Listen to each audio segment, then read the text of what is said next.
Magandang araw sa inyong lahat.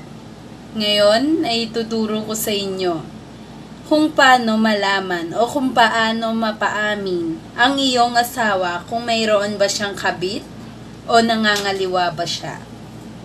Una ay kumuha ka ng kanyang litrato. Dapat ang litratong kukuhanin mo ay kasama ang kanyang dibdib o abot ang kanyang dibdib.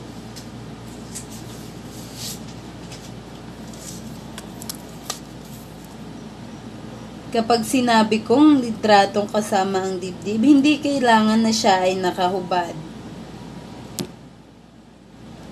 Kailangan ay ilagay natin o isama ng kanyang dibdib upang makita o maan natin ang kanyang puso. Sunod naman ay isulat mo ang kanyang buong pangalan. Kung babae ang iyong asawa, ay isulat mo ang buong pangalan niya noong kasal na kayo.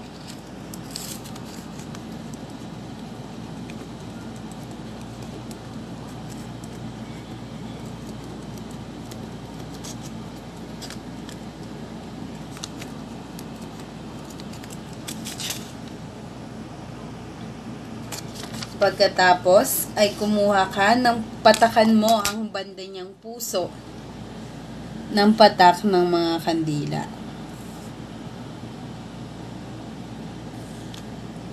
At pagkatapos ay kumuha ka ng sibuyas at kuhanin mo ang gitnang parte nito.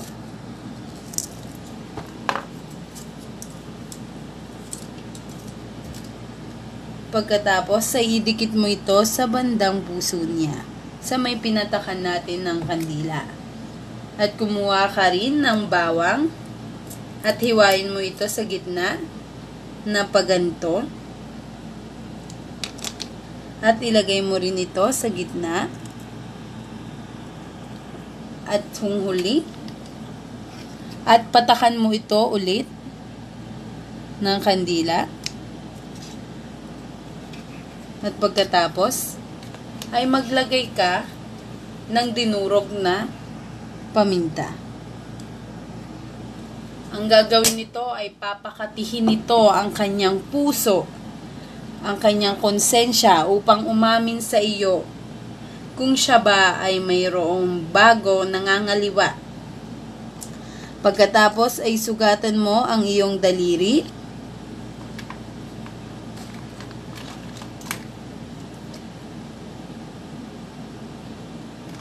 Pagkatapos ang sugat ng ang iyong daliring may sugat ay ilagay mo sa kanyang utak o banda niyang ulo.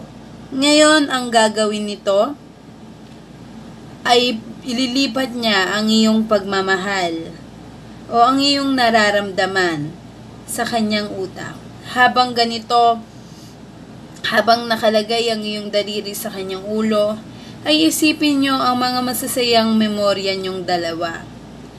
Mula nung kayo ay magkakilala, nung kayo ay kinasal, gaano ba kasaya? O yung mga pinaka nyo bang masasayang memorya, pinaka-sweet na memories na tumatak sa iyong puso, alalahanin mo ito habang nakapikit ang iyong mga mata upang mas maisip mo ito. Noong masaya pa kayong dalawa at walang masyadong problema. Pagkatapos ay tanggalin mo ito at saka mo ito itupi ng pagganito. Ngayon kayo ang bahala kung susunugin nyo ba ito o ibabaon nyo sa lupa. At ngayon ang mangyayari pagkatapos nyo na itong mabaon sa lupa masunog ay ilang araw lamang ay lalapit sa inyo ang inyong mister, kakausapin kayo. Hindi man agad-agad dahil maaaring kumukuha pa siya ng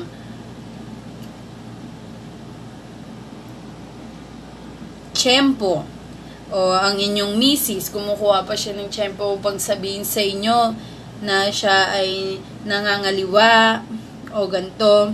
Ngayon, kung hindi siya umamin sa inyo pagkatapos ng 7 o 8 araw, ang ibig sabihin nito ay walang halong panluloko, walang halong pangangaliwa, buong buo ang kanyang puso na ibinibigay sa iyo, hindi siya nagloloko.